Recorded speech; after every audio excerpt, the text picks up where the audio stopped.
Hai halo saran kugi Zuhar jodi kona aling ente isuran sari cover jina charing finally okon target पूरे ना दिन रात मेहनत कर रहे हैं फाइनली पूरे सीखे करना तो एक्चुअली ना ना ये पूरे करना टाइम वॉच टाइम और सब्सक्राइबर को आयर देखो पूरे करना वॉच टाइम फाइनली पूरे सीखे करना इन्हें ना जस्ट अपडेट एंटे बाकी मिना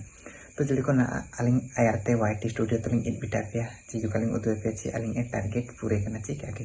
तो फाइनली जड़ी को बोल देता है ना और 7 घंटा रे विंडो वीडियो है ते विंडो वीडियो है ते और 7 घंटा रे वॉच टाइम पूरे और 4000 घंटा होना लेकिन एक्चुअली रे आई दूरिंग चैनल अपलोड करें ऑलरेडी 14 घंटा रे वॉच टाइम नामा करना इना हिसाब ते हाना रे 14 घंटा और नेट रे 7 घंटा दरकार होता तो इना हिसाब ते दो 7 घंटा एक्स्ट्रा होता एक्चुअली टारगेट आते 7 घंटा एक्स्ट्रा जान गया तो इन एक्चुअली रे अभी अपडेट टू मुसिंग कौन चैनल मैंने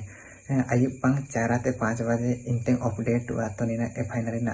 वीडियो लिंग शूट करना तो नीना एक्चुअली का अपलोड करना ची का अपडेट करना मेनते जी तो इना फाइनली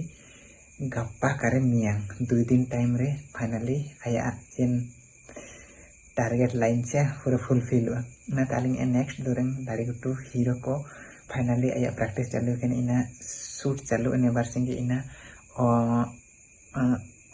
चिना लेबिन रासते काजे कलिंग दाइतन एक्चुअली दाड़ी गुटू दुरें प्रैक्टिस चालू के इना और बारसिंग रे शूट चालू है आजा एडिटिंग के इना अब अपलोड ता एंड फाइनली अब टारगेट पूरा सिखाया ना।